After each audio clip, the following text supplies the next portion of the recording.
अस्सलाम वालेकुम। Welcome to my channel real Urdu. I hope कि आप खुश होंगे। कहानी शुरू करने से पहले आपसे रिक्वेस्ट है कि अगर आपको मेरा कंटेंट पसंद आता है तो प्लीज़ मेरे चैनल को सब्सक्राइब करें। आइए कहानी का आगाज़ करते हैं। कोई एक माह गुजरा।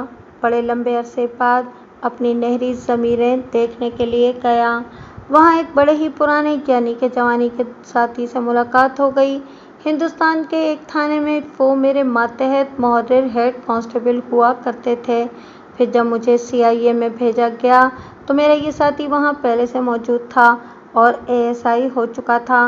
इसके साथ ये मुलाकात 7-8 साल बाद हुई थी। तकरीबन 1 साल वहाँ साथ रहा। वहाँ से जुदा हुए तो आधी सदी बाद अब मुलाकात हुई। भूला तो मैं भी हो गया, लेकिन मेरे इस पुराने साथी के चेहरे को बुढ़ापे और परेशानियों ने बिल्कुल ही बदल डाला है। जहाँ मेरी ज़मीनें हैं वहाँ से वो गुज़र रहा था तो उसने मुझे देख लिया और मुझे पहचान भी लिया। मैं उसे अपने साथ ले आया। रात वहीं गुजारने के लिए उसे रोक लिया। रात को हम अपनी सर्विस की यादें ताज़ा करते रहे। ये शख्स जिंदा दिल जवान हुआ करता था। इसने एक तफ्तीश के दौरान एक माशका भी लड़ाया था। ये दास्तान मैं आपको फिर कभी सुनाऊंगा। मलिक साहब, उसने कहा, आपको CIA का वो केस याद है जिसमें एक हिंदुआनी मारी गई थी? ज़रा और याद कराओ नवाज़ भाई, मैंने उससे कहा। हिंदुआनियाँ तो कई मारी गई थीं। मेरे उस पुराने साथी नवाज़ खान ने इस केस के मुतालिक 1-2 बातें की तो मुझे सारा केस याद आ गया और ये भी याद आ गया कि ये केस मेरी ज़ाती डायरी में दर्ज नहीं बल्कि इन कागजात में है जो मैंने पटवारियों की तरह बस्ते में बांध कर रखे हुए हैं। 12-14 दिन बाद वहाँ चक में गुजार कर मैं वापस अपने गांव आया तो ये बस्ता खोला। ये केस मेरे जहन से निकल गया था। पुराने पोसीदा कागज़ों में से 4 फुल स्केप लकीरदार कागज़ निकले। ये इस केस का इख्तिसार था। चंद फिक्रे ही पढ़े तो मुझे सारा केस याद आ गया। फिर मैंने ये केस जो अपनी याददाश्त के लिए लिखा था सारा का सारा पढ़ा तो मुझे इसकी छोटी छोटी तफसीलात भी इस तरह याद आ गईं जैसे मैंने अभी अभी इसकी तफ्तीश ख़त्म की हो। ये दिल्ली के पहाड़गंज के इलाके का केस था। मैं इस वक्त CIA के स्टाफ में था। एक जवान हिंदू लड़की कत्ल हो गई थी। मुतालिका थाने में तफ्तीश होती रही लेकिन कोई सुराग न मिला। अगर ये लोग मामूली से लोग होते तो कातिल पकड़ा जाता या केस अदम पता करार दे दिया जाता, लेकिन मकतूला का बाप और उसके खाविंद का बाप बहुत बड़े सेठ थे और दोनों सियासी मैदान के आदमी थे। मतलब ये कि दोनों बड़ी ऊंची सोशल हैसियत वाले थे। मकतूला के बाप की कोशिश से ये केस CIA को दे दिया गया था।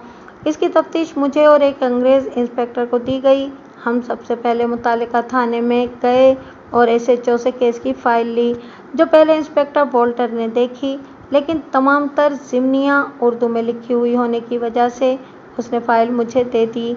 दूसरे अंग्रेज़ अफसरों की तरह वोल्टर बड़ी अच्छी उर्दू बोल सकता था लेकिन पढ़ नहीं सकता था। केस पढ़कर मैंने इंस्पेक्टर वोल्टर को सुनाया। फिर हम दोनों ने मुतालिका थाने के SHO इंस्पेक्टर नरोत्तम दास से सवाल जवाब किए जैसे इस वारदात का वो मुश्तबा हो। इंस्पेक्टर वोल्टर अंग्रेज़ होने की वजह से हमारा बादशाह था, इसलिए इसके मुंह में जो बात आती थी वो कह डालता था। उसने इंस्पेक्टर नरोत्तम दास के मुंह पर कह दिया कि ये इस थाने की गड़बड़ है, वरना तफ्तीश कोई मुश्किल नज़र नहीं आती। मुझे ये मुश्किल नज़र आ रही थी कि वारदात को 1 महीना गुजर गया था, इसलिए अब हमें इसी हिंदू इंस्पेक्टर की मदद लेनी थी। ये तो पुलिस की दिलचस्पी की बातें थीं। मैं आपको ये सुनाता हूँ कि वारदात थी क्या। एक सेठ ख़ानदान की एक लड़की जिसकी शादी को अभी 1 ही साल गुजरा था इस तरह कत्ल हो गई कि डबल बेड पर रात को मुर्दा पाई गई। इंस्पेक्टर नरोत्तम दास के बयान और FIR के मुताबिक हमें ये मालूम हुआ कि खामिद बाहर गया हुआ था। वो रात 11 साढ़े 11 बजे के दरमियान वापस आया तो उसकी बीवी पलंग पर मुर्दा पड़ी हुई थी। उसके खामिद ने देखा कि एक अटैची केस खुला हुआ था। इसमें इसकी बीवी के जेवरात रखे हुए थे। अटैची केस में चंद हज़ार रुपये नोटों की सूरत में भी पड़े हुए थे। ये सब माल गायब था। पोस्टमार्टम रिपोर्ट में मौत हाथों से गला घोटने से लिखी गई थी और यह भी लिखा गया था कि मकतूला के साथ और कोई ज्यादती नहीं हुई। इससे ये जाहिर हुआ कि कत्ल का बाइस डकैती है। इंस्पेक्टर नरोत्तम दास ने यह तस्दीक करा ली थी कि मकतूला का खामिंद अपने बाप के पास बैठा रहा था। इसके बाप का बयान भी शामिल था। वो कोई अपना हिसाब किताब करते रहे थे। यह भी मालूम हुआ कि मकतूला अपने खामिंद के साथ उसके माँ बाप से अलग एक मकान में रहती थी। यह भी वाज़िह था कि मकतूला की अपने ससुराल के साथ कोई नाराज़गी नहीं थी। खामिंद अपने माँ बाप की रजामंदी से अपनी बीवी के साथ अलग रहता था।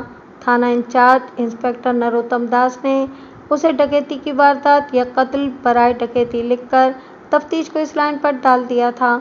उसने पेशावर डकैतों और मुश्तबों को इकट्ठा कर लिया। इस लिहाज से वो तफ्तीश ठीक कर रहा था। लेकिन मकतूला का बाप का कहना था कि ये सिर्फ कत्ल की वारदात है और मकतूला को उसके खामिंद ने कत्ल किया है। इसी की कोशिशों से केस CIA के हवाले किया गया था।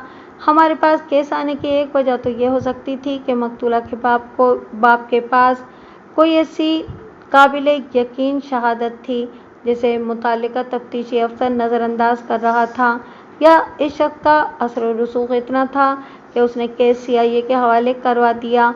हमें सबसे पहले मकतूला के बाप से मिलना था। हमने इसे और मकतूला के खामिंद को बुलवाने का हुक्म जारी कर दिया। मैं एक बात ज़रूर कहूँगा कि इस तफ्तीश का क्रेडिट सिर्फ मुझे नहीं मिलना चाहिए। इंस्पेक्टर वॉल्टर सुराग रसानी और तफ्तीश की खुसूसी महारत रखता था। मुझे एतराफ़ है कि मैंने इससे 2-3 ऐसे ढंग सीखे थे जो कभी मेरे जहन में नहीं आए थे।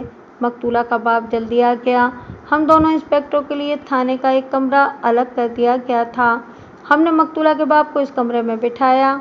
इससे पहला सवाल ये पूछा कि वो किस बिना पर कहता है कि इसकी बेटी को उसके खामिंद ने कत्ल किया है।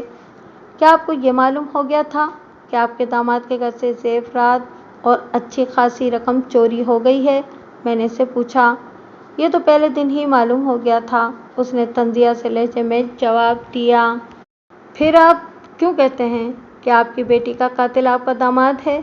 मैंने पूछा। क्या आप इसे सही नहीं समझते कि इस घर में डकैती की वारदात हुई है?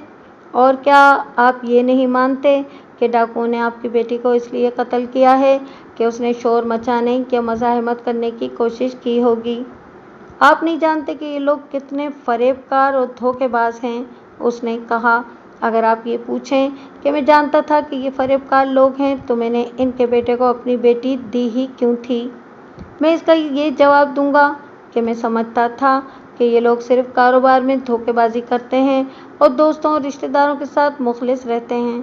मेरे साथ तो ये लोग बहुत ही अच्छे थे, मगर मेरी बेटी की शादी इनके साथ हो जाने की देर थी कि इन्होंने नज़रें फेर लीं। मेरे पास रुपए पैसे की कमी नहीं, मैंने बेटी को तो बहुत सारा जहेज देना ही था, लेकिन इन लोगों को खुश करने के लिए मैंने बेटी को बहुत सा कैश भी दिया, लेकिन ये लोग खुश होने वाले नहीं। सेठ साहब, मैंने कहा, क्या ये बेहतर नहीं होगा कि आप हमारे इस सवाल का जवाब पहले दे दें कि आपको अपने दामाद पर शक क्यों है? वजह ठोस होनी चाहिए।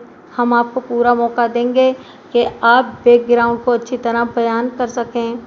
मैंने कोई ज़्यादा लंबी चौड़ी बैकग्राउंड बयान नहीं करनी, उसने कहा। मैं सिर्फ ये बता रहा था कि ये बाप और बेटा झूठे और धोखेबाज हैं। मेरा दामाद अय्याश आदमी है। हम लोग यानी कि मेरे और मेरे ख़ानदान के अफराद में वो घुटन नहीं जो मशहूरे के हिंदुओं में पाई जाती है।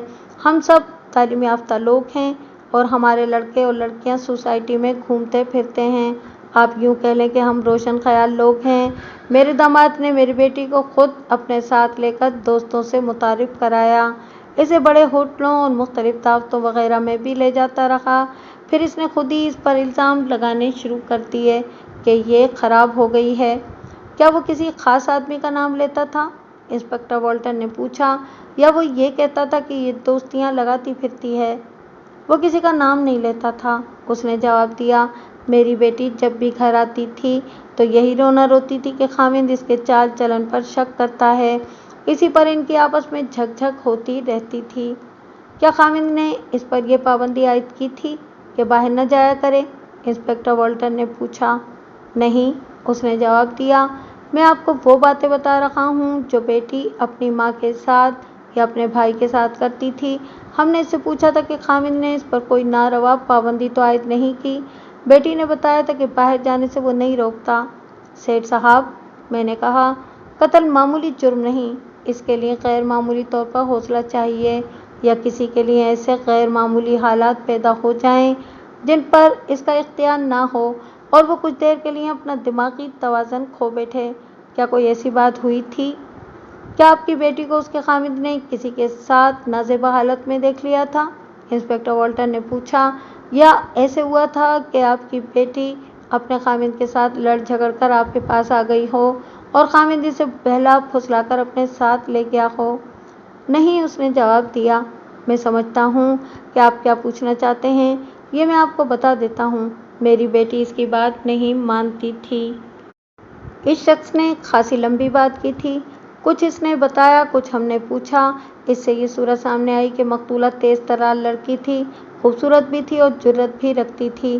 باپ سے ہم یہ توقع نہیں رکھ سکتے تھے کہ وہ یہ کہتا کہ اس کی بیٹی کے کسی کے ساتھ قابل اعتراض تعلقات تھے۔ ابھی تو ہم نے بہت سے لوگوں کے بیان لینے تھے۔ ہم نے اس سے پوچھا کہ ایسے حالات تو پیدا نہیں ہوئے تھے کہ مقتولہ کے خامند نے غصے سے بے قابو ہو کر اسے قتل کر دیا ہو، لیکن یہ معلوم نہیں کہ مقتولہ کے خامند میں قتل کی جرأت ہے یا نہیں۔ ہم نے اس سے پوچھا کہ اس معاملے میں اس کی کیا رائے ہے۔ خان صاحب، اس نے کہا، آپ کیسی جرأت کی بات کرتے ہیں؟ گھر میں دولت ہو اور یاری اونچی قسم کے غنڈے بدماشوں کے ساتھ ہو تو جرأت آ ہی جاتی ہے۔ میں نے اس سے پوچھا کہ یہ اونچی قسم کے غنڈے بدماش کون ہیں؟ اس نے جو تشریح کی اس سے یہ پتہ چلا کہ یہ وہ غنڈے نہیں جو گلیوں اور بازاروں میں چرس کا کش لگا کر اور جیب میں چاقو ڈال کر گھومتے پھرتے ہیں اور تکیوں پر جا کر جوا کھیلتے ہیں اور جن سے کرائے کی غنڈہ گردی بھی کرائی جا سکتی ہے۔ ان غنڈوں کو سیاسی لیڈر اور امیدوار الیکشن کے دنوں میں استعمال کرتے ہیں۔ مقتولہ کا باپ جنہیں غنڈے بدماش کہتا تھا، انہیں ہم امیر زادے اور شہزادے کہا کرتے تھے۔ یہ اندھی دولت والے سیٹوں، جاگیرداروں اور اعلیٰ افسروں کے بیٹے ہوتے تھے۔ ان میں نوابوں کے بیٹے بھی شامل ہوتے تھے۔ یہ عیش و عشرت میں پڑے رہتے اور کہیں غنڈہ گردی کرنی ہوتی تو خود نہیں کرتے تھے، بلکہ گھٹیا درجے کے بازاری غنڈوں کو پیسے دے کر غنڈہ گردی کراتے تھے۔ یہ نسل پاکستان میں بھی پائی جاتی ہے۔ مقتولہ کا خامند اسی قسم کا امیر زادہ تھا اور اس کی عادتیں ویسی ہی تھیں جیسی میں نے بیان کی ہیں۔ ایسے امیر زادے شراب پیتے اور اونچی قسم کی گانے اور ناچنے والیوں کے یہاں جاتے ہیں۔ مقتولہ کے باپ کو ہم نے بہت کھنگالا۔ اس کے پاس کوئی ایسی شہادت نہیں تھی جو اس کے داماد کے خلاف الزام ثابت کرتی، لیکن اس نے جو دلیلیں دیں اور جس انداز سے باتیں کیں، اس سے ہمیں یہ تاثر ضرور ملا کہ اس کے داماد پر شک کیا جا سکتا ہے اور اسے مشتبہ کی حیثیت سے شامل تفتیش ہونا چاہیے۔ اس بات پر غور کریں انسپکٹر صاحب، اس نے کہا۔ میں نے سنا ہے کہ میرے داماد نے پولیس اسٹیشن میں یہ بیان دیا ہے کہ قتل کی رات وہ اپنے باپ کے پاس تھا اور وہ کوئی حساب کتاب کرتے رہے تھے اور اسی میں آدھی رات ہو گئی تھی۔ میں نے اس رات 10 بجے کے بعد اپنے داماد کے باپ کو چاندنی چوک میں دیکھا تھا۔ وہ ایک آدمی کے ساتھ ٹانگے پر جا رہا تھا۔ میں ٹانگے پر گھر کی طرف آ رہا تھا، وہ گھر کی طرف آ نہیں بلکہ کہیں جا رہا تھا۔ میں نے اس کیس کی فائل کھولی اور وہ بیان پڑھا جو مقتولہ کے خامند نے دیا تھا۔ اس میں اس نے کہا تھا کہ وہ 9 بجے کے قریب باپ کے گھر گیا تھا۔ اس میں یہ نہیں لکھا تھا کہ اس وقت اس کا باپ اسے گھر مل گیا تھا یا وہ گھر میں نہیں تھا اور کچھ دیر بعد آیا تھا۔ انسپکٹر والٹر نے دروازے کے باہر بیٹھے ہوئے کانسٹیبل کو بلا کر کہا کہ وہ انسپکٹر نروتم داس کو بلا لائے۔ نروتم داس فوراً آ گیا۔ ہم نے مقتولہ کے باپ کو باہر نکال دیا اور داس کو بٹھا کر مقتولہ کے خامند کا بیان اس کے سامنے رکھ دیا۔ یہ بیان تم نے لیا تھا؟ انسپکٹر والٹر نے کہا۔ تم نے کئی سوال پوچھے ہوں گے، جرح بھی کی ہوگی۔ ہاں صاحب بہادر، نروتم داس نے کہا۔ میں نے اپنی پوری تسلی کے بعد یہ بیان قلم بند کیا اور اس شخص کے دستخط لیے تھے۔ انسپکٹر والٹر نے مجھے کہا کہ میں مقتولہ کے سسر کا بیان کھول کر پڑھوں۔ میں نے اس کا بیان پڑھ کر اسے سنایا۔ اس میں لکھا تھا کہ وہ اپنے گھر میں تھا جب اس کا بیٹا اس کے پاس آیا تھا اور وہ کچھ کاروباری معاملات اور حساب کتاب کی باتیں کرتے رہے تھے اور اس نے اس کام کے لیے بیٹے کو بلایا تھا۔ اس بیان سے یہ صاف ظاہر تھا کہ جس وقت مقتولہ کے باپ نے اس شخص کو چاندنی چوک میں ٹانگے پر سوار کہیں جاتے دیکھا تھا، اس وقت یہ اپنے گھر میں اپنے بیٹے کے ساتھ کاروباری باتیں کر رہا تھا۔ इंस्पेक्टर वॉल्टन ने नरोत्तम दास से कहा कि वो चला जाए। वो पहले तो उठा ही नहीं। हम दोनों ने उसकी तरफ देखा तो वो आहिस्ता आहिस्ता उठा। मैं और इंस्पेक्टर वॉल्टर उसके चेहरे को देख रहे थे। वो इस तरह उठ रहा था जैसे वो उठना नहीं चाहता और कुछ कहना चाहता है। मैं उसके चेहरे पर एक तब्दीली सी देख रहा था। कुछ कहना चाहते हो? मैंने दोस्ताना लहजे में कहा। कह दो यार, इंस्पेक्टर वॉल्टर भी अपना यार है। हाँ हाँ, इंस्पेक्टर वॉल्टर ने पूछा, क्या बात है? इंस्पेक्टर नरोत्तम दास आहिस्ता आहिस्ता उठते यकलक सीधा हो गया और खिसियानी सी मुस्कुराहट से कहने लगा, कुछ नहीं साहब बहादुर, कुछ नहीं।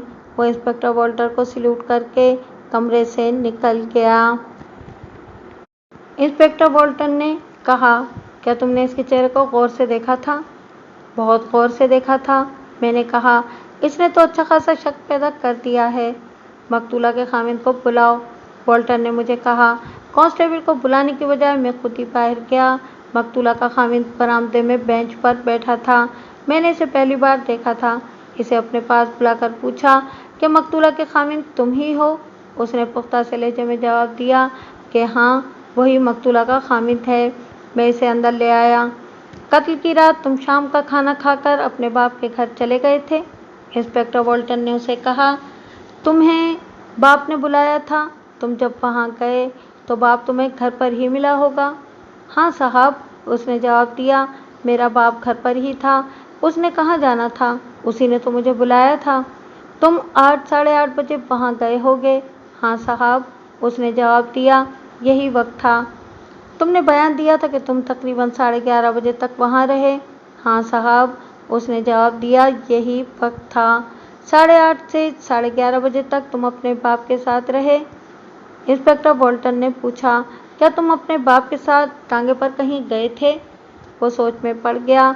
अब उसके चेहरे पर जो तासुरात आए वो इसके खिलाफ गवाही देते थे। साहब के सवाल का जवाब दो, मैंने कहा। ये कोई इतनी पुरानी बात नहीं कि इस वक्त तुम्हारे जहन से उतर गई हो। मैं बाप के साथ इस रात बाहर नहीं गया था। उसने अटक अटक कर कहा। तुम्हारा बाप इस रात घर नहीं था? मैंने कहा। तुम्हारा तहरीरी बयान हमारे पास मौजूद है। इसके मुताबिक तुम 8:30 बजे से 11:30 बजे तक अपने बाप के साथ रहे। मेरे सवाल का जवाब बाद में देना, इंस्पेक्टर वॉल्टर ने कहा। पहले ये बताओ कि तुम झूठ क्यों बोल रहे हो? आपको किसने बताया है कि मेरा बाप? पूछने वाला काम हम करेंगे, इंस्पेक्टर वॉल्टर ने कहा।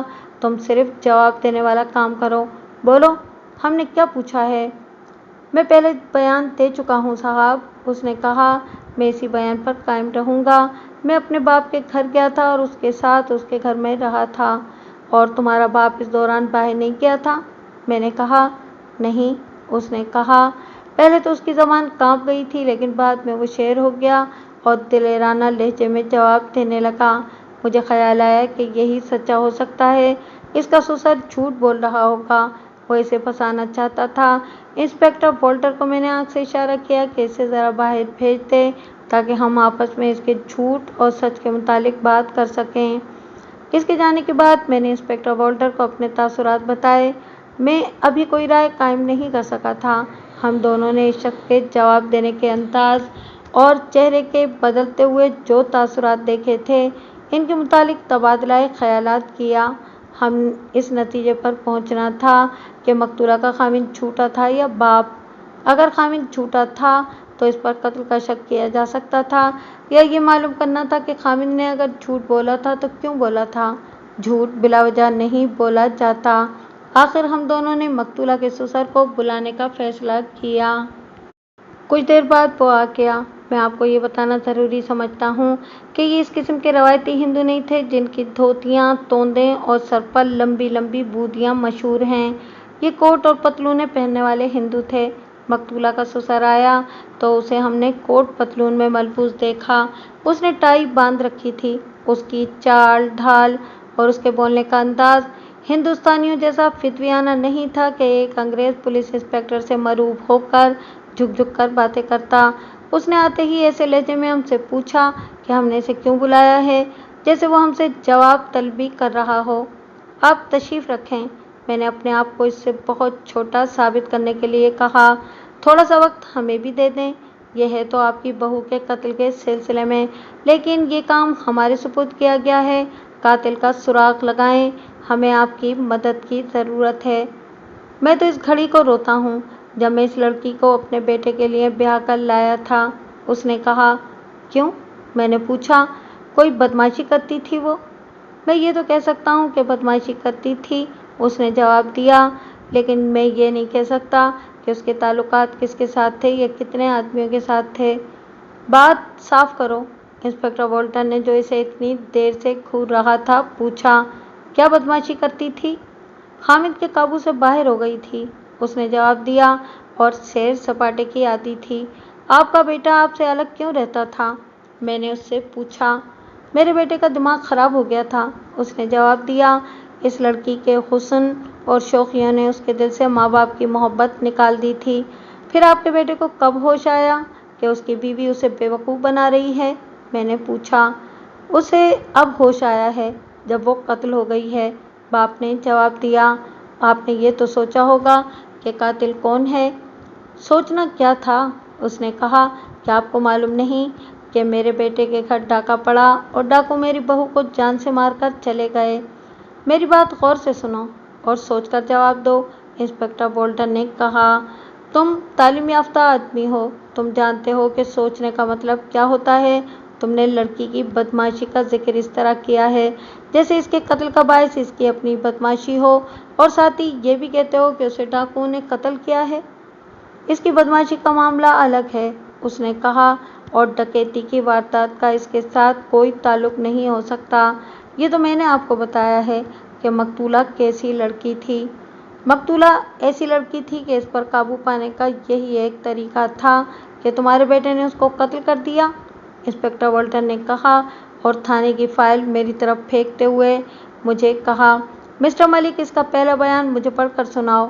میں نے اس کا وہ بیان جو اس نے پہلے انسپکٹر نروتم داس کو دیا تھا پڑھ کر والٹر کو سنایا۔ اس میں اس شخص نے ایسی کوئی بات نہیں کہی تھی کہ لڑکی بدمعاش تھی۔ آپ میری سوشل پوزیشن کا خیال رکھیں، مقتولہ کے سسر نے انسپکٹر والٹر سے انگریزی میں کہا۔ آپ جس پر قتل کا الزام لگا رہے ہیں، اس کی سوسائٹی میں اور سیاسی حلقوں میں قابل عزت حیثیت ہے۔ میں تم سے معافی نہیں مانگوں گا، مسٹر، والٹر نے کہا۔ ہم تفتیش کر رہے ہیں، اور یہ تفتیش CIA کر رہی ہے، جس میں تمہاری پتلون بھی اتر سکتی ہے۔ معلوم نہیں یہ شخص جھوٹا تھا یا سچا۔ اسے انسپکٹر والٹر یہ تاثر دے رہا تھا کہ اس تفتیش میں اس کی حیثیت معمولی سے ایک گواہ کی ہے، جو مشتبہ بھی ہو سکتا ہے۔ میں نے ان کی باتیں توجہ سے نہیں سنی کیونکہ میرا دھیان ایک اور طرف چلا گیا تھا۔ میں یہ سوچ رہا تھا کہ اتنے امیر کبیر گھر میں نوکر یا نوکرانی کا ہونا لازمی ہے۔ انسپکٹر والٹر اس سے پوچھ گچھ کر رہا تھا اور میں کیس کی فائل دیکھ رہا تھا۔ اس میں مجھے کسی نوکر یا نوکرانی کی موجودگی نظر نہ آئی۔ ڈکیتی کی واردات میں گھر کے نوکر کو خاص طور پر شامل تفتیش کیا جاتا ہے، کیونکہ نوکر گھر بھیدی کا کام کرتے ہیں، اور یہ بھی ہو سکتا ہے کہ واردات نوکر نے ہی کی ہو۔ یہ جنگ عظیم دوئم کے وقت کا واقعہ ہے۔ دلی کی رونق امریکی اور برطانوی فوجیوں کی وجہ سے بڑھ گئی تھی۔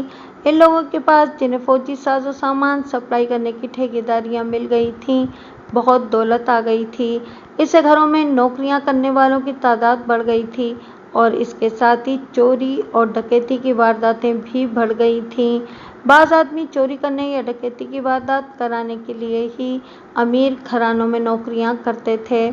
سیٹھ صاحب، میں نے اسے پوچھا، آپ کے بیٹے کے گھر میں نوکرانی تھی یا نوکر؟ ایک نوکر تھا یا زیادہ؟ اس سوال پر وہ پریشان ہو گیا۔ اس سے پہلے وہ ہر سوال کا فوراً جواب دیتا تھا، لیکن اب اس کا رد عمل ایسا ہوا جو پولیس کی نگاہ میں بلا وجہ نہیں تھا۔ اتنے اونچے گھرانے میں 2-3 نوکر تو ضرور ہوں گے، میں نے کہا۔ ایک نوکرانی تھی، اس نے جواب دیا۔ کیا آپ نے اس کا بیان نہیں دلایا تھا؟ اس کے بیان کی ضرورت ہی نہیں تھی، اس نے کہا۔ وہ صبح آتی تھی اور شام کے بعد چلی جاتی تھی۔ آپ عقل اور ہوش والے آدمی ہیں، میں نے کہا۔ کیا آپ کو یہ خیال نہیں آیا تھا کہ یہ نوکرانی گھر بھیدی ہو سکتی ہے؟ آپ کا ہزاروں کی مالیت کا مال چوری ہو گیا ہے اور آپ نے نوکرانی پر شبہ نہیں کیا۔ ये भी तो हो सकता है कि नौकरानी मुजरिमों के साथ थी और इस वजह से आपकी बहू को कत्ल किया गया कि उसने अपनी नौकरानी को पहचान लिया था। इसे क्या पूछते हो? इंस्पेक्टर वॉल्टन ने मुझे कहा। इसे बाहर अलग बिठाओ। इंस्पेक्टर नरोत्तम को बुलाओ। फौरन बाद इंस्पेक्टर नरोत्तम दास हमारे सामने खड़ा था और मकतूला के ससुर को इस हिदायत के साथ एक कांस्टेबल उसके हवाले कर दिया गया था कि किसी के साथ बात ना करे। क्या इस घर में कोई नौकर या नौकरानी नहीं थी? इंस्पेक्टर वॉल्टन ने इंस्पेक्टर नरोत्तम दास से पूछा। मेरा ख्याल है कि नौकर भी नहीं था और कोई नौकरानी भी नहीं थी। नरोत्तम ने ऐसे अंदाज से जवाब दिया जैसे स्कूल का कोई नालायक बच्चा मास्टर के सवाल का जवाब देते हुए ये यकीन न रखता हो कि उसका जवाब सही होगा। और मेरे ख्याल में तुमने ये सारी तफ्तीश अपने ख्यालों के मुताबिक की है। इंस्पेक्टर वॉल्टन ने उसे तंजिया कहा।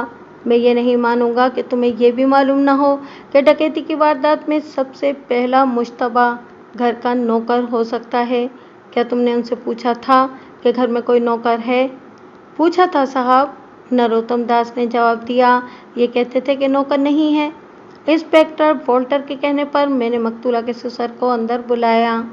क्या इस पुलिस इंस्पेक्टर ने तुमसे पूछा था कि घर में कोई नौकर है? इंस्पेक्टर वॉल्टर ने पूछा। हाँ साहब, उसने इंस्पेक्टर नरोत्तम दास की तरफ देखते हुए जवाब दिया। इन्होंने पूछा था और मैंने कहा था कि नौकर नहीं है। और अब तुम कहते हो कि घर में नौकरानी थी? इंस्पेक्टर वॉल्टर ने कहा। लेकिन इंस्पेक्टर नरोत्तम दास ने नौकर पूछा था। उसने कहा। उन्होंने नौकरानी नहीं पूछी थी। दोनों बाहर निकल जाओ, इंस्पेक्टर वॉल्टर ने कहा। फिर मुझे कहा कि इस आदमी को अलग बिठाओ। मैं इसे बाहर बिठा आया। मिस्टर मलिक, इंस्पेक्टर वॉल्टर ने मुझे कहा, तुम मुसलमान लोग बेवकूफ़ होते हो। इन दोनों हिंदुओं की अक्लमंदी और अय्यारी देखी है? देखा ये कितनी सफाई से और कितनी दिलेरी से झूठ बोल गए हैं। तुम मुसलमान लोग हिंदुओं की मक्कारी तक नहीं पहुंच सकते। अब ऐसे करो कि नौकरानी को बुलाओ, मकतूल के ससुर को बुलाओ। मकतूला का ससुर आ गया। इंस्पेक्टर वॉल्टन ने से पूछा कि कत्ल की रात 10 साढ़े 10 बजे के दरमियान वो एक आदमी के साथ कहाँ जा रहा था? मैं? उसने हैरान सा होकर जवाब दिया। मैं तो कहीं नहीं गया था। तुम जिस आदमी के साथ गए हो वो इस पुलिस स्टेशन में मौजूद है। इंस्पेक्टर वॉल्टर ने झूठ बोला और कहा, और जिन्होंने तुम्हें जाते हुए देखा था इनमें से एक आदमी यहाँ मौजूद है और 3 आदमी अभी आ जाएंगे। अगर तुम सच बोल दो तो इन आदमियों के सामने अपनी बेइज्जती से बच जाओगे। वो समझ गया कि मकतूला के बाप ने इन्हें बताया है कि कहीं वो जा रहा था।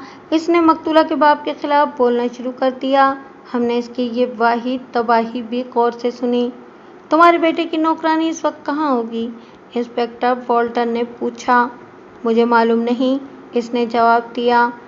हमने मकतूला के खामिद को बुलाया, इससे नौकरानी के मुतालिक पूछा। इसने बताया कि वो घर होगी। हमारे साथ अपने 2 हेड कांस्टेबल थे जो हमारी तरह बग़ैर वर्दी के थे। CIA का स्टाफ बग़ैर वर्दी काम करता था। इनमें से एक हेड कांस्टेबल के साथ इस थाने का एक हेड कांस्टेबल भेजा कि वो इनके घर से नौकरानी को ले आए। नौकरानी आ गई। वो अधेड़ उम्र की करीब सी औरत थी। ये देखने के लिए कि ये कैसी औरत है या किस कुमाश की औरत है, मैंने और इंस्पेक्टर वॉल्टन ने उसके साथ मुख्तलिफ बातें की जैसे गपशप लगाई जाती है। इसे बैठने को कहा तो वो फर्श पर बैठ गई। हम दोनों ने उसे कहा कि वो कुर्सी पर बैठे तो उसने हाथ जोड़कर कहा कि इसकी इतनी हैसियत नहीं। हमारी कोशिश के बावजूद इस पर हमारा डर सवार रहा। इतनी ज़्यादा बातों से हम ये जान गए कि ये कोई चालाक औरत नहीं और ये हेरा फेरी नहीं करेगी। हमारे पूछने पर उसने बताया कि जिस दिन छोटा सेठ यानी कि मकतूला का खामिन इसे इस मकान में लाया था, इसके अगले दिन से वो इस घर में मुलाजिम है। नौकरानी को मालूम था कि ये अपने माँ बाप से अलग होकर इस मकान में आया है। पहाड़गंज में ये इनका अपना पुराना मकान था। इसके बाप ने बड़े अच्छे इलाके में अपनी कोठी बनवा ली थी। हमने इससे अपने मतलब की बातें पूछी, जिनमें सबसे ज़्यादा अहम बात ये थी कि मियाँ बीवी के आपस के ताल्लुकात कैसे थे। आपने नोट किया होगा कि मैं और इंस्पेक्टर वॉल्टर डकैती की वारदात को नज़रअंदाज कर रहे थे। ये इसलिए कि हमारे सामने शकूक आते जा रहे थे। इस नौकरानी ने बताया कि शुरू में मकतूला और उसके खामिद के ताल्लुकात बहुत अच्छे रहे।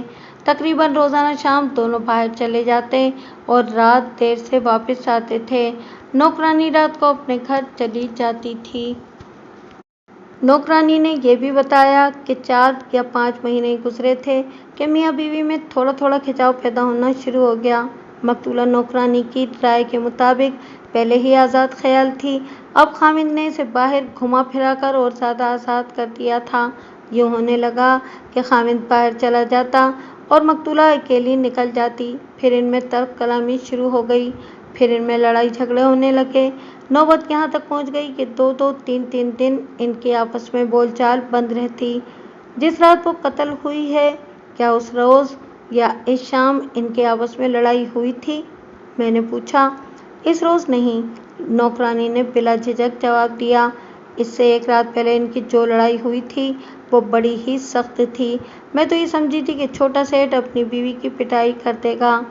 इस लड़ाई की कुछ बातें सुनाओ, इंस्पेक्टर वॉल्टर ने कहा। वो तो साहब बहादुर, ऐसी लड़ाई थी जैसे 2 दुश्मन लड़ते हैं, उसने जवाब दिया। मालिकन मकतूला ने छोटे सेठ को यहाँ तक कह दिया कि मैं तो तेरी सूरत भी नहीं देखना चाहती। छोटे सेठ ने कहा कि ये मत समझ कि मैं तुमसे जान नहीं छुड़ा सकता, मैं तुम्हें ज़मीन के तख्ते से उठा दूंगा। छोटे सेठ ने यह भी कहा था कि जिंदा रहना चाहती हो और इस घर में रहना है तो आइंदा तुम अपने इस दोस्त से नहीं मिलोगी। मालकन ने कहा था कि मैं इससे मिलती हूँ या नहीं, लेकिन अब मिलूंगी और मुझे रोक कर देखो। इसके अलावा नौकरानी ने जो बातें इनकी इस लड़ाई के मुतालिक सुनाई, इनसे जाहिर होता था कि ये कोई मामूली लड़ाई नहीं थी, बल्कि ये फैसलाकुन मार्का था। हमने नौकरानी से पूछा कि वो कौन था जिसे मकतूला का खामिद उसे मिलने से मना कर रहा था। नौकरानी ने बताया कि बाहर की कोई बात वो नहीं बता सकती। मैंने इसे पूछा कि मकतूला इसके साथ क्या सलूक करती थी। नौकरानी ने सर झुका लिया। एक आध मिनट बाद उसने सर उठाया तो उसके आंसू बह रहे थे, जो उसने दुपट्टे से साफ कर लिए। वो तो साहब यूँ समझो कि मेरी अपनी बेटी थी, नौकरानी ने आंसू बहाते हुए जवाब दिया। मुझ पर वो भरोसा करती थी। सीधी बात यह है कि वो मुझे अपनी माँ जैसा समझती थी। मेरे साथ उसने इस तरह कभी बात नहीं की थी जिस तरह मालिक नौकरों के साथ बोलते हैं। क्या तुम्हें मालूम था कि वो जेवर कहाँ रखती थी? मैंने पूछा। हाँ जी, उसने जवाब दिया। एक ट्रंक के अंदर बाएं तरफ खाना बना हुआ है, सारे जेवरात इस खाने में रखे रहते थे। इस खाने का अलग ताला है जो खाने के अंदर बना हुआ है। इसी में मालकन कुछ रकम भी रखती थी। रोज़मर्रा पहनने के लिए वो थोड़ा सा जेवर सिंगार मेज की दराज में भी रखती थी। क्या मालकन ने तुम्हें कभी ट्रंक का जेवरात वाला खाना दिखाया था? मैंने पूछा। या तुमने वैसे ही कभी देख लिया था? इसने खुद दिखाया था, उसने जवाब दिया। 2 बार ऐसा हुआ था कि वो अपने रिश्तेदारों की शादी पर गई तो इसे ज़्यादा जेवर पहनना पड़ा। उसने मेरे सामने ट्रंक खोलकर जेवर पहना और वापस आई तो उसने मुझे सारा जेवर देकर कहा कि ये वहीं खाने में रख दो और चाबियाँ मुझे दे दो। थाने की फाइल में मसरूका माल की जो तफसीलात लिखी थी, इनमें यह तहरीर था कि तमाम जेवरात एक अटैची में थे जो चमड़े का था और छोटे साइज़ का था। रकम भी इसी में थी। यह अटैची ट्रंकों के ऊपर पड़ा रहता था। इसे थाने एग्जिबिट के तौर पर रखा गया था, लेकिन नौकरानी कह रही थी कि जेवरात एक ट्रंक में रखे रहते थे और ये ट्रंक 3 ट्रंकों के नीचे रखा हुआ था। जहन इसी को कबूल करता था।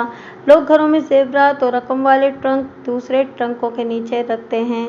क्या तुम्हें मालूम है कि जेवरात और रकम चमड़े के एक अटैची कैसे चोरी किए गए हैं? मैंने पूछा। मालूम है साहब, नौकरानी ने जवाब दिया।